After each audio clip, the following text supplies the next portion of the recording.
Hey everybody, how's it going? I hope you're having a lovely day. So today I'd like to discuss this article in Bloomberg that made me steam. It says New York City's empty offices reveal a global property dilemma. The rise of remote work will hurt older buildings, leaving landlords in the lurch. In the heart of Midtown Manhattan lies a multi-billion-dollar problem for the building owners, the city, and the thousands of workers. Blocks of decade-old office towers sit partially empty, in an awkward position. Too outdated to attract tenants seeking the latest amenities, too new to be demolished or converted for another purpose. It's a situation playing out around the globe as employers adapt to flexible work after the COVID-19 pandemic and rethink about how much space they need. Even as people are increasingly called back to offices for at least some of the week, vacancy rates have soared in cities from Hong Kong to London and Toronto. Now, the reason that I am aggravated at this article is they talk about how buildings are too outdated to attract tenants seeking the latest amenities and too new to be demolished or converted for another purpose. One of the things that I've gone over for many years in this channel when I was looking for a new store in 2019 was just how dishonest New York City commercial real estate is.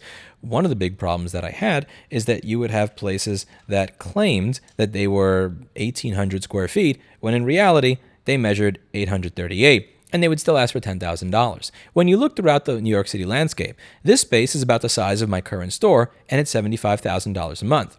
This thing over here is literally what looks like not even a parking lot. That is that's like an empty driveway. And the empty driveway costs something like $1 million. This is very narrow. This is like narrow enough to fit 1.5 mid-size sedans. This over here is let's see, what do we got here? So this I think this was like 3.7 million or something like that. Yeah, so you have this building. Yeah, 3.9 million for this. In an average neighborhood. It's not the best, not the worst. This is a store that is about, I would say, 1/3 the size of my current location, or 1/3 to 1/2. And for 1/3 to 1/2 the size, $25,000 a month. This over here is considerably smaller than my current location. This is what you get right here. And that's $12,000 a month. This over here is a restaurant that is maybe a little bit bigger than my current store, and that's $40,000 a month. So the article starts off by saying that the buildings are too outdated to attract tenants seeking the latest amenities. I guarantee that if instead of asking for $75 to $500 per square foot for that office space, if you offered it for the $20 to $25 per square foot that you could get it for in almost any other city in the United States, that people would immediately flock to it and that you would have zero vacancies by Thanksgiving. I would wager that you just make $25 a square foot for that real estate and forget about work from home, forget about everything else. Every one of those buildings would be full. That's not something that most of them can do because that would result in their property being written down in value. If they own the property and it's written down in value, well, that's bad for their books. If they don't own the value and they're using the value of the property as the collateral with the bank could call in their loan on them or ask them, okay, well, if you said this building is worth 30 million and it's only worth 10, we need you to give us 20 million of collateral right now. And the landlord goes, yeah, I have 800K. Sorry, bro. And the worst part here would be for the actual state. One of the things that you'll notice in New York City's budget, general property tax comes out to about 1/3 to 1/4 of the entire budget. And it used to be almost close to half of it in the past. So it's in the best interest of the city that property prices continue to go up, even if the price that the property is valued at is something that nobody is willing to pay or capable to pay. And if the property in the city were actually rented for what it is worth, what somebody is willing to pay for it, the entire Ponzi scheme would come collapsing down. The landlords would be forced, again, if they have a $30 million building, gets written down to 10, the bank's going to want 20 million in additional collateral that landlord doesn't have. If the building is worth less, now the owner is going to go to the city and go, no, you're not taxing me like I have a $30 million building. I have a $10 million building, which means that much of the city's budget, which in my opinion is a wish list, would have to go down in value. And that's never going to happen because New York City has no way to stop its ridiculous amounts of spending. Continuing the article. In some cases, companies are simply cutting back on space to reduce their retail costs. Others are relocating to shiny new towers with top-of-the-line amenities to attract talent and employees who may be reluctant to leave the comforts of working from home. Left behind are older buildings outside of prime locations. And when you do find older spaces, they look like corroded MacBook motherboards, like this old laundromat over here that I think they were asking $13,000 or $20,000 a month or some crazy shit like that for a space that's about the size of my current office. People are okay with renting older buildings. They have no problem renting an older building. They don't want to pay $100 to $500 per square foot for an older building. This idea that the buildings all need to be new, no, they need to be affordable. But in order for them to be affordable, your Ponzi scheme has to go away, both the landlord Ponzi scheme and the city Ponzi scheme. And that's not going to happen. They would rather watch the city die a slow death, to burn slowly, to have all of the businesses leave, to be a vacant pile of shit, rather than just let the Ponzi scheme fall apart and start from scratch. And that kills me inside because I grew up in that city, I built a business in that city, I made friends in that city. So many of my experiences early in life that I can't imagine having anywhere else, I had there. And just watching it go to shit and with nobody actually pointing out some of these base things as the issue drives me crazy. A study this year by professors at Columbia University and New York University estimated that lower tenant demand because of remote work may cut 28% or $456 billion off the value of offices across the US. About 10% of that would be in New York City alone. So let's say $45 billion gets cut, right? Now, how much of that is going to be cut in property tax? A fair amount.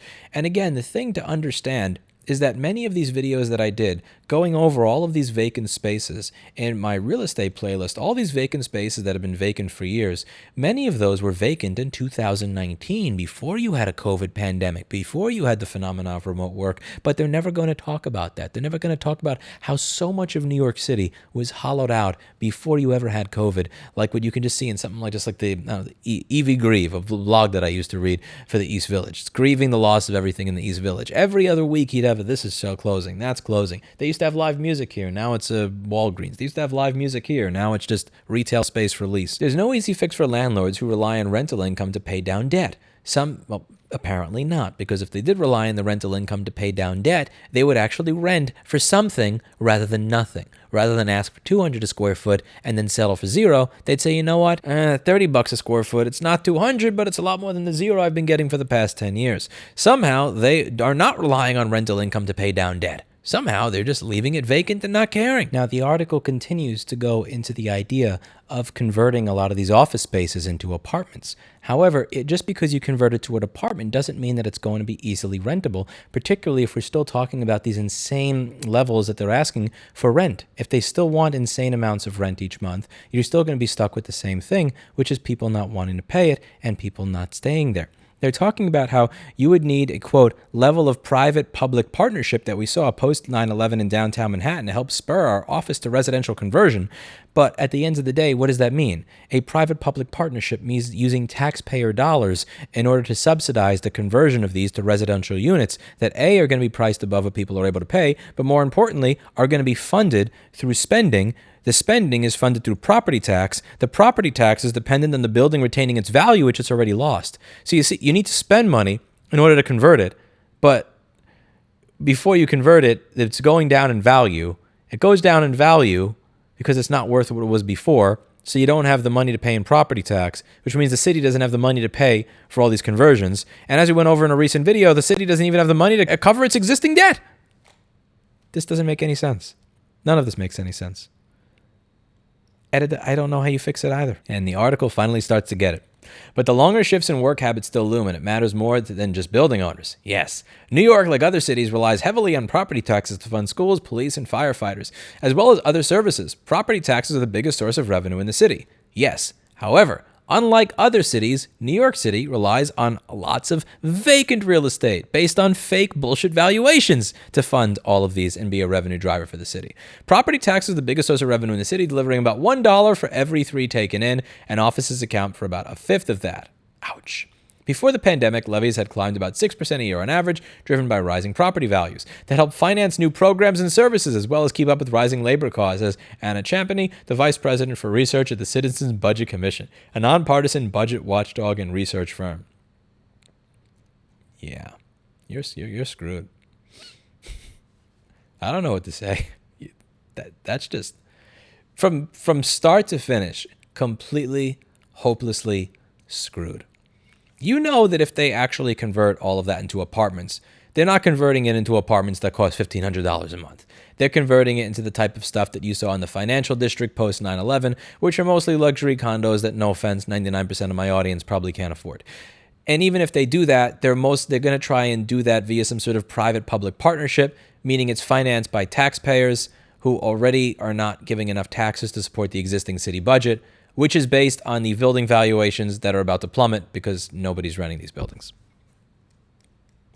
Best of luck, New York City. I wish you the best of luck. My business is going to be leaving in the next few months. I've already left, and I couldn't be happier for it. I wish you the best of luck in finding another sucker to milk to pay for all this shit, because it's no longer going to be me. That's it for today, and as always, I hope you learned something. I'll see you all in the next video. Bye now.